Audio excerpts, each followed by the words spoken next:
Hi, this is Edith, Educational Technologist at Oregon Tech, and in this video I am going to go over the OneNote and how to access it from your desktop and from the internet.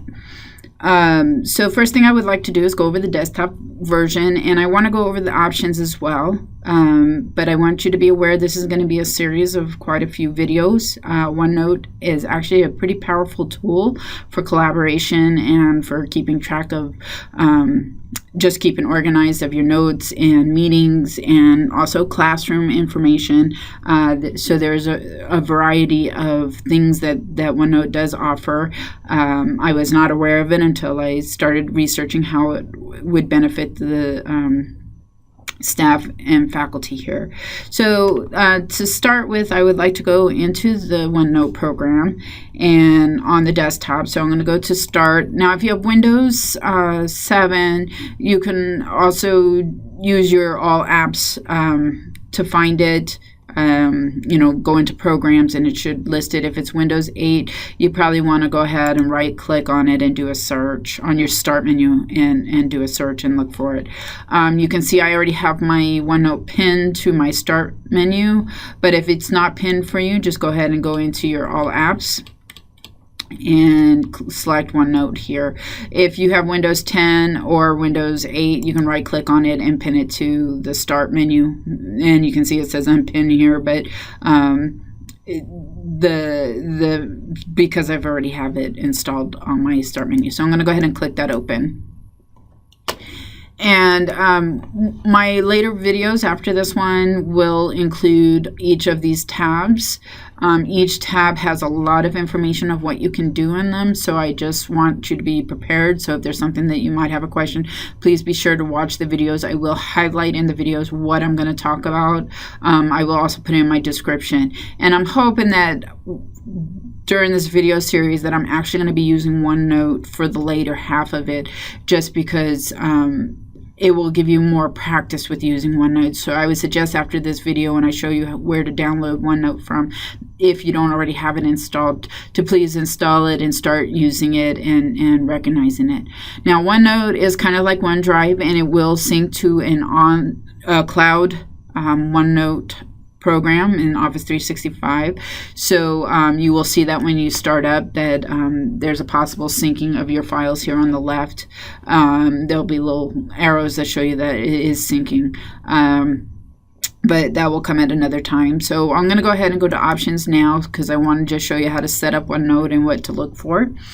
So go ahead and go to Files and then Options, and the general, like the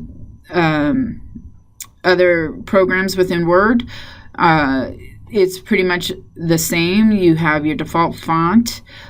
Please be careful what font you use, because if you have other people who are collaborating with you, they may not be able to read them as well. So I just want that to be something that you think about. We all like fancy font, I understand, but when you're collaborating with others, there may be some issues. So please pick a very basic font, preferably one like Calibri or Helvetica, because they're very easy to read. Display, place OneNote icon in the notification area, so when I start OneNote, you can actually see it here. It's right there. And so I will have it in my notification area. It's also down here. You can also right click and pin it to the taskbar. Create all new pages with ruled lines. I really like the ruled lines because I do have a tendency to write in a slant. So even with typing or whatever, it just creates a neater look for me, but you don't have to have that. By default, it is not selected. I chose to select this. Dock new quick note window to the side of the desktop. That's like a sticky note, so you can actually write notes in it, and once you close them, they actually get uploaded to your OneNote. They're nice to have, but at least if you have it docked on the side and you do take a lot of side notes, maybe you had a phone conversation, you didn't want to open OneNote yet, you can actually jot it onto that. And page tabs appear on the left. And that's going to be these little guys here. You can see, you can't see because I'm in here, but I'll show you in another video where they are. Show the floating new page button near the page tabs, and you'll see a little plus sign. You can also add a page right here, so you have two different places that you can actually add a page. And navigation bar, that's this guy again here, so that you can see all your notebooks together here. The vertical scroll bar, you'll probably want that if you have like, you know, more than fills up this little box here, so then at least you can scroll through them.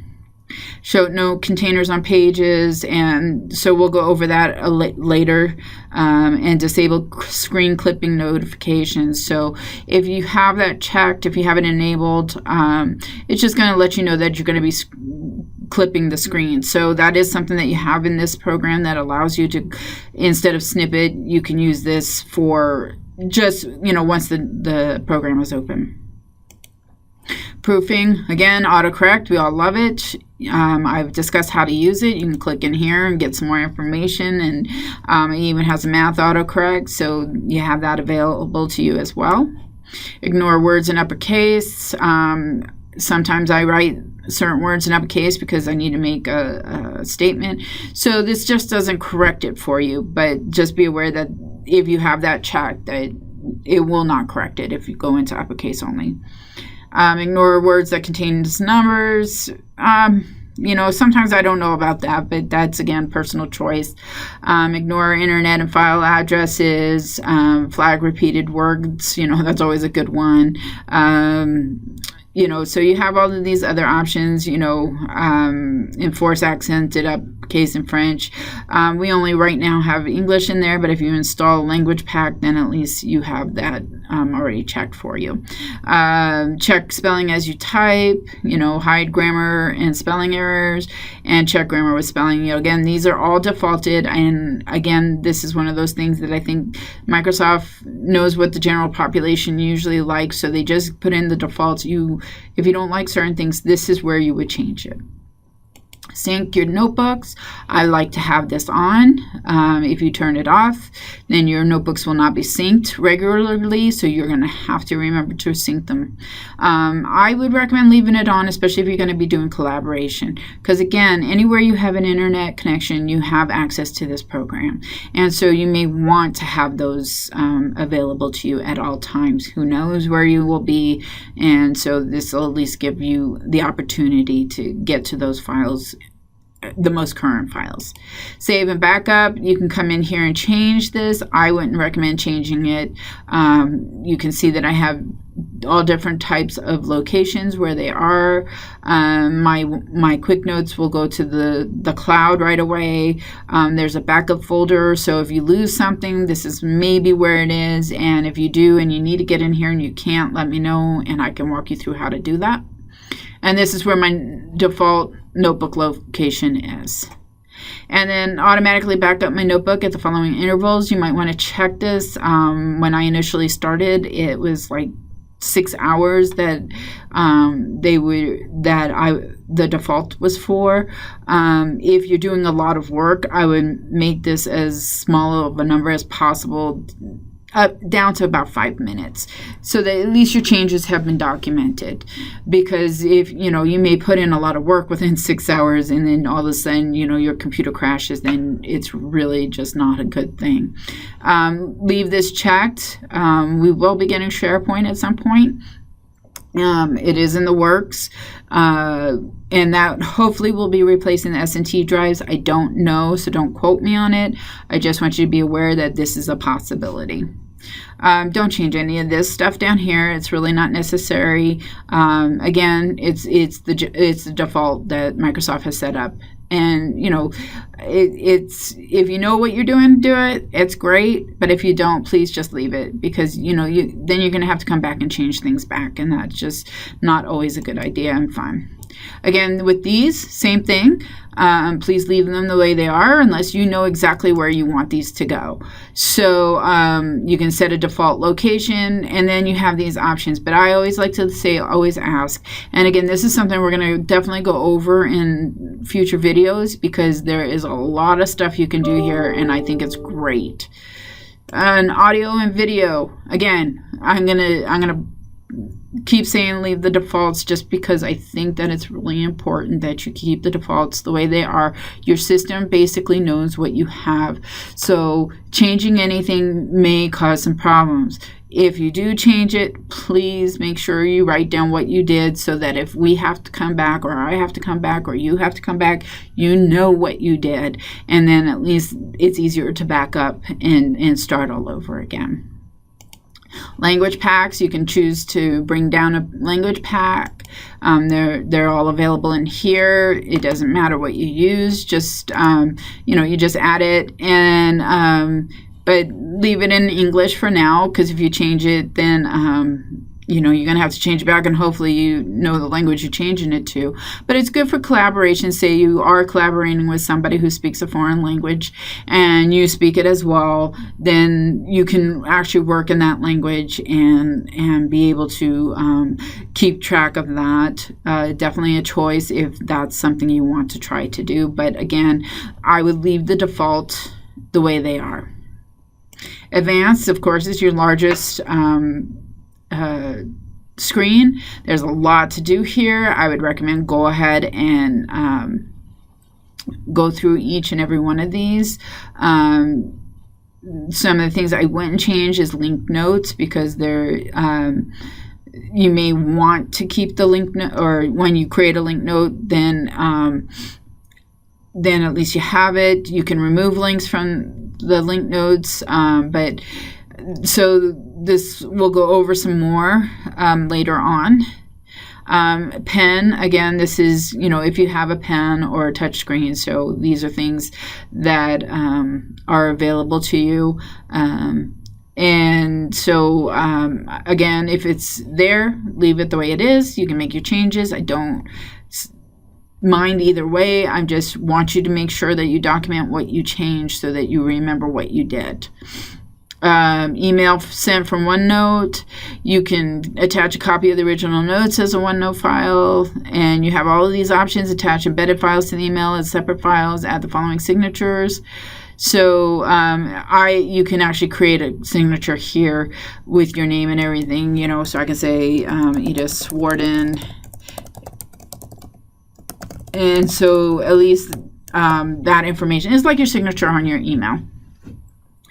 Don't change any of this unless you absolutely have to, because you want to, not overdo on your battery, and this could create a drain on your battery, especially if you're going to be doing a lot of the stuff that is mentioned in here. Tags, again, that will be something that we will talk about, but so you may make some changes with the tags, but just know that if you do want to make changes, this is where you would find it. You can actually password protect your documents and lock out the sections.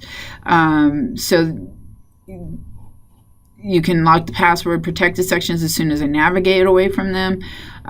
So this is a useful tool, and more will go into more depth later. Text recognition and pictures. So this actually looks through the pictures to see if they can recognize text when you do a search. Don't worry about disabled hardware graphics acceleration unless you really need to do something with that. You probably already know, so just leave it the way it's been set for you. Printout, insert long printouts on multiple pages. That's the default. You can also automatically set inserted file printouts in the background.